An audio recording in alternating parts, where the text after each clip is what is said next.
Welcome back to Power Lunch here on NDTV Profit. A quick check on the benchmark indices. The Nifty 50 9513 actually moved back into the green, but just about 2 points higher if you want to be generous. And as far as the Sensex is concerned, 49 points higher, and that's a gain of 0.16%, 30,630 on the Sensex. Our focus right now is on the global ransomware attack, which has the entire world talking and worrying about it. And to really get to the basics about this ransomware attack, understand the enterprises that are at risk, understand to what extent India is vulnerable, I'm pleased to have on the show today Andrew Macintosh, Executive Director at Control Risks. Andrew, good afternoon. Thanks very much for joining us in our Mumbai studio. And I'm going to start at the very beginning. So I'm going to ask a very basic question first, which is, if you had to describe the WannaCry ransomware worm or virus, how would you describe it? Good afternoon, and thank you very much for having me on. I had to start with a very basic description of the WannaCry ransomware. I mean, it is a form of malicious software, what you see referred to as malware. Ransomware is not a new concept. You've seen forms of ransomware in operation since as far back as 1989. But over the past 4 or 5 years, you've seen more recent developments, and sort of the second form that we've seen, where the software encrypts or scrambles access to users' files and folders. And that's what WannaCry does, encrypts these files to prevent users from accessing them. Okay, that's an easy to understand description that you just gave us. How does it get transmitted? So my understanding is the original source, so the initial infection source, remains unknown at this point. But there has been some speculation that it originally came in the form of a phishing attack. I think everyone's familiar with those emails asking you to open a file, click on a link. Like everyone else, I get a lot of requests from that uncle in Nigeria I forgot I had, offering me a lot of money.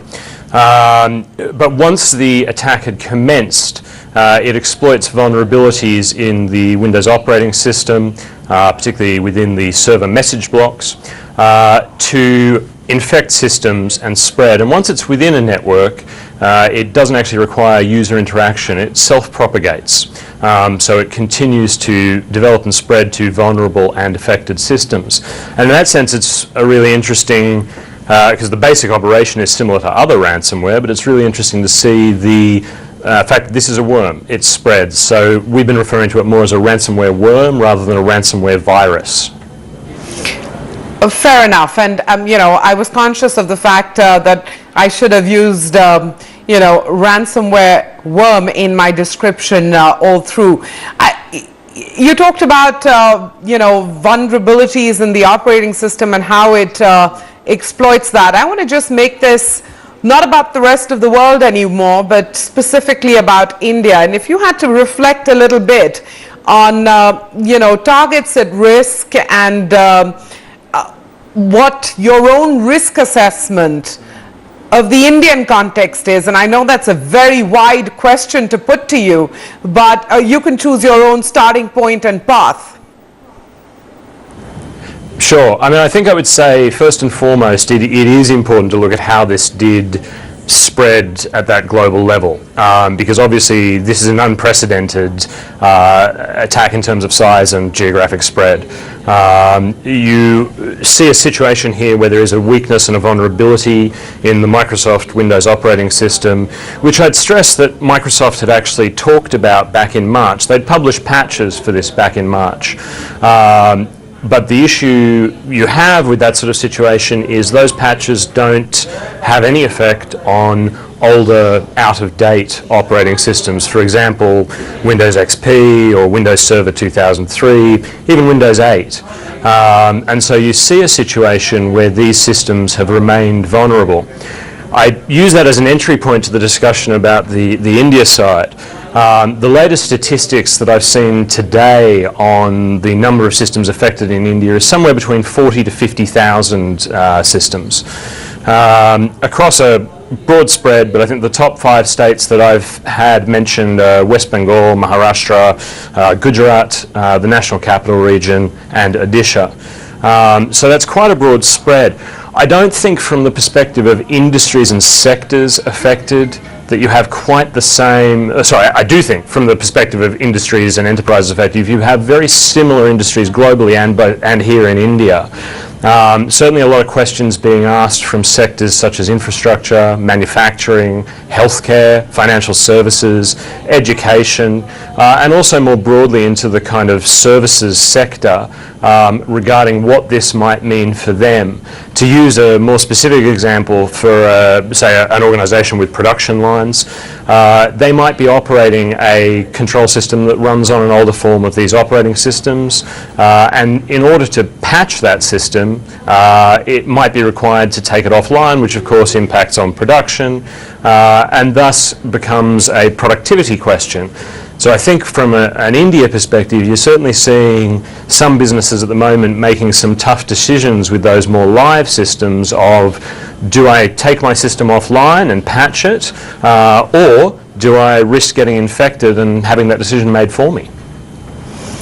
And I imagine, you have a sense of how many are taking that tough decision at this very moment. I won't ask you to give away any client details, but again, if you had to broadly look at this as, government systems at risk and private enterprises at risk, would it be fair to say that they're equally at risk in a sense?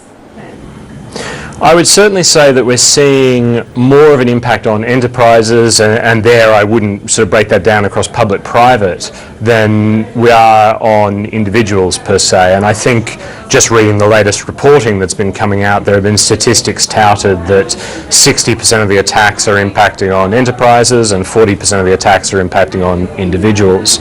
I would certainly say that the enterprises you're going to see more at risk are those that do rely more on those out-of-date or more vulnerable systems, but also you're going to see an impact on those organisations that, with a patch release in March, are a bit more reliant on time to assess and roll out those patches across their organisations.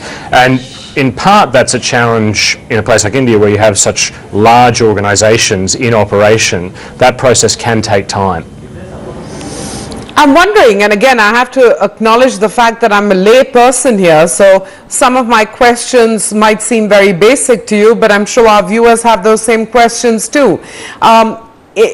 Since November, we've seen this big move towards digital payments, and one has to ask whether, the banking system in India has all the patches in place or not. You certainly are seeing at the moment, obviously, a lot of stories around particularly the ATM network. I know looking at coverage and talking to people in the industry, the IT ministry is obviously issuing advice to organisations like the RBI, UIDAI, to help them kind of address any vulnerabilities and to help them make sure they're fully up to date. I think certainly the area and the aspect that's been receiving the most coverage is the ATM network. And it's important to note that there's somewhere in the vicinity of 2.2 lakh ATMs in operation around the country. And of those, a significant proportion are running outdated forms of Windows operating systems. Specifically, I think Windows XP is the most heavily represented. So there is certainly some efforts that are underway right now to ensure that those systems are secured. And I think it's probably a good indicator of the importance and severity with which companies and organisations are taking this issue.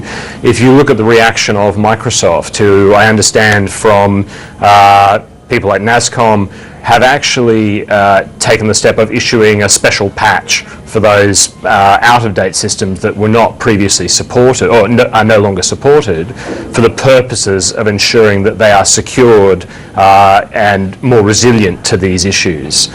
So certainly I think that ATM side is one area where you're going to see more coverage over the coming days. Now, this is one attack, but I think the moral of the story is this could be, fairly routine.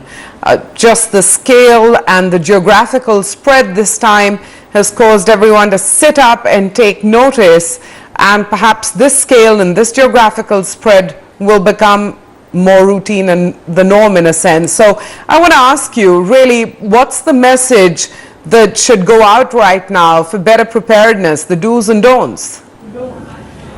Yeah, it's a really good question, and I think one of the key points that I'd love to see organisations taking away from an issue such as this is that the issue of cybersecurity, the issue of cyber hygiene, which you're seeing referred to a lot at the moment, is a risk to business. It's a holistic issue that shouldn't be simply delegated out to the IT department. It's something that organisations need to be treating as part of their crisis management and business continuity plans. They should be treating an issue like large-scale ransomware or denial of service in the same way as they're treating natural disaster preparedness or how they would react to an extortion or a product recall. And this is where I see a lot of businesses starting to take those next steps to treating as part of their broader risk management. I would also say that it is increasingly important for organisations to take a threat-led approach to their cybersecurity, looking at what is out there, what is being published, what can they learn about upcoming issues, vulnerabilities that have been identified and are in the market, and how could they prepare for those. I think it's interesting to note that the Indian Computer Emergency Response Team, CERT here, had actually issued a warning around potential remote vulnerabilities back in March as well when Microsoft released their patch. So that sort of information was available out there, just not necessarily all organisations seeing it at that point in time. So I think that taking it as an important part of your overall business risk is the message I'd love to see organisations taking away from this. Well, and hopefully they will be. Andrew Macintosh, Executive Director at Control Risks, thanks very much for joining us this afternoon. Good talking to you. Thank you for having me. Pleasure to talk to you. In the meanwhile, NIIT, its fourth quarter showing